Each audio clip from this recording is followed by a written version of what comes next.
Bunge News, mikutano ya wabunge, maendeleo majimboni na wasifu wa wabunge binafsi. Mwenyezi Mungu mtukufu, muumba mbingu na dunia, umeweka katika dunia serikali za wanadamu na mabunge mataifa ili haki yako itendeke. Asante sana Mheshimiwa Mwenyekiti kwa kunipatia nafasi na mimi nichangie katika mpango huu wa taifa wa maendeleo.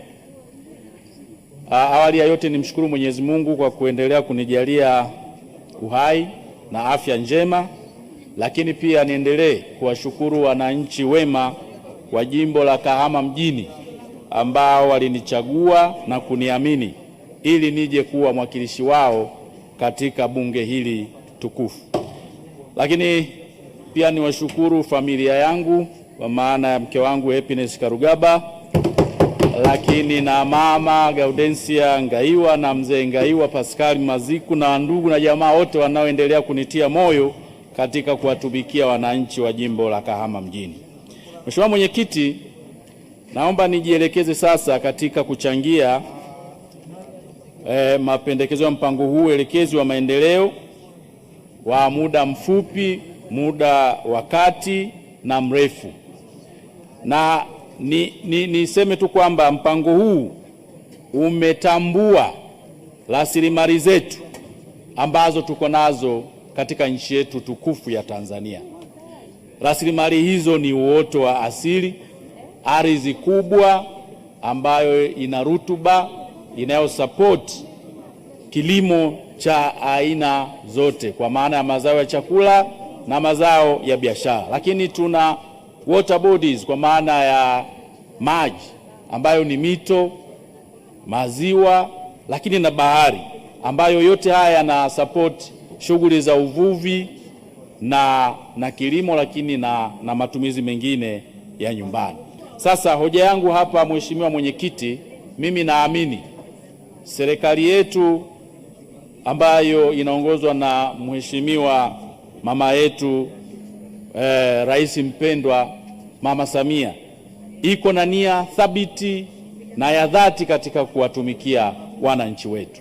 Kwa hiyo mimi hapa nafikiri ningeshauri tu katika mikataba ambayo inajumuisha rasilimali zetu hizi nilizozitaja, basi ipitie katika bunge hili ili wabunge tuweze kutoa ushauri wetu, kwa sababu mikataba inayohusu rasilimali inahusu pia kizazi chetu. Na Mheshimiwa Mwenyekiti, dira hii ya maendeleo ya miaka 25, tunapoongelea mtoto wa miaka mitano leo, baada ya miaka 25 kufikia 2050 atakuwa ni mtoto mwenye miaka karibia 30.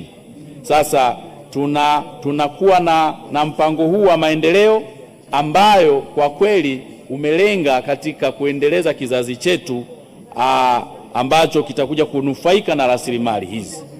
Lakini Mheshimiwa Mwenyekiti, mpango huu wa maendeleo umeweka vichocheo vya maendeleo ambavyo imetambua kuhusu nishati, logistics kwa maana ya uwekezaji katika miundombinu, lakini sayansi na teknolojia, mageuzi ya kidijitali, mazingira ya biashara na uendelezaji wa uwekezaji katika kuboresha mifumo ya kisheria na kukuza ubia kati ya sekta za umma na sekta binafsi.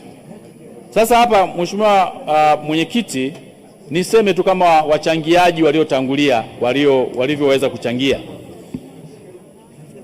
Idadi ya vijana kwa maana hawa ndio wabeba maono na watekelezaji wa huu mpango wa maendeleo wa muda mfupi, muda wa kati na muda mrefu.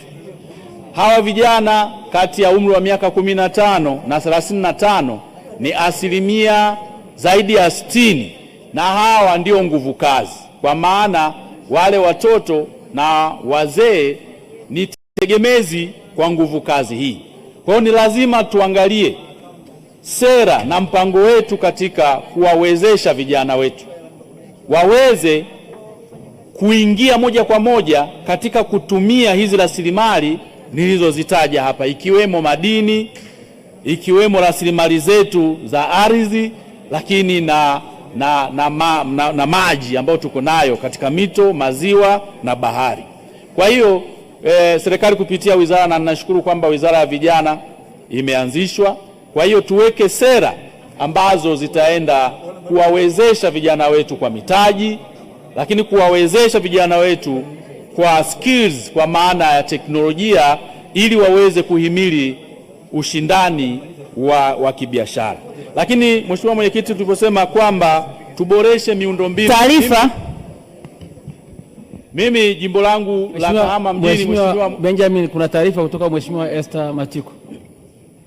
Nakushukuru Mheshimiwa Mwenyekiti, nataka kumpa taarifa mchangiaji. Anachangia vizuri kabisa kwenye kuishauri serikali jinsi ya kuhakikisha kwamba vijana ambao ndio nguvu kazi wanawezesha kuhakikisha kwamba wote wanakuwa ni wazalishaji.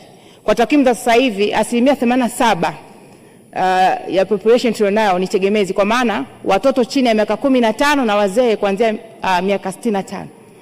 Kwa wazalishaji tu ni 13%. Sasa serikali ikichukua hizo takwimu kazifanyia kazi kwa vile anavyosema mchangiaji pale, ni hakika sasa hii pasenti dogo ambao ndio wazalishaji ambao ndio wabeba jukumu kubwa la kuweza kuwasaidia wengine ambao ni tegemezi, itasaidia kukwamua hilo eneo ambalo linategemeza la 87%. Asante. Mheshimiwa Benjamin, taarifa ya Mheshimiwa Matiko naipokea. Naipokea Mheshimiwa Mwenyekiti, na naomba niendelee. Nilikuwa naongea hapa Mheshimiwa Mwenyekiti kuhusu uboreshaji wa miundombinu lakini na mazingira ya kibiashara. Pale jimboni kwangu Kahama ni jimbo zuri na ina watu ambao wanajituma sana katika kufanya kazi. Nilikuwa naomba serikali wawezeshe wafanyabiashara pale ambao mji wa Kahama ni kama lango la kuingia na kutokea katika nchi yetu ambayo inaunganisha nchi zaidi ya 4. Tunaunganisha Burundi, Rwanda, Kongo, Sudani na Uganda. Sasa pale Mheshimiwa Mwenyekiti, ningeomba sana wafanyabiashara wale waweze kuwezeshwa kwa mitaji, lakini na zile kodi. Sipingi kwamba serikali ikusanye kodi, lakini tuangalie namna ya kuwawezesha wafanyabiashara wetu. Lakini pale kuna ujenzi wa ghala la biashara, kwa maana ya kuweka kitovu cha kuuza mazao ya biashara na chakula nchi jirani. Naomba lile soko liweze kumaliziwa, lakini na miundombinu kama ambavyo Mheshimiwa Rais alidokeza na alieleza katika hotuba yake ya ufunguzi wa Bunge kwamba ipitike muda wote wa mwaka mzima kiangazi na masika, basi tuweze kwenda kuiboresha ili wananchi wetu waweze kusafirisha mazao yao kutoka sehemu nyingine na kufanya biashara bila bugudha. Lakini Mheshimiwa Mwenyekiti, niseme tu kwamba wawekezaji kupitia EPZ na SEZ wawezeshwe, wapunguziwe masharti ili waje nchini waweze kuwekeza pale. Kama tuna kongani ya viwanda pale katika mgodi wa Buzwagi, wawekezaji wapunguziwe masharti, waje wafungue viwanda, waweze kuzalisha ajira kwa vijana wetu, na hapo serikali inaweza ikaanza kukusanya kodi, kwa maana ya kwamba zile raw materials wanazozitumia, lakini na huduma zingine kwa maana ya service levy watakuwa wameweza kuanza kulipia, lakini wakati huo huo wakiwa wameajiri sehemu ya vijana wetu. Waache kucheza mabonanza vijana wetu, kwa sababu mabonanza haya, kwanza Mheshimiwa Mwenyekiti, mimi napendekeza hata serikali iangalie kuyatokomeza kabisa, yasiwepo katika nchi yetu ya Tanzania. Mabonanza haya yanaleta tu mufilisi kwa vijana na wananchi wetu. Mheshimiwa Mwenyekiti, baada ya kusema hayo, Mheshimiwa Mwenyekiti, naomba kuunga mkono hoja na asante sana. Asante sana Mheshimiwa Benjamin. Baada ya maneno hayo, naahirisha shughuli za Bunge.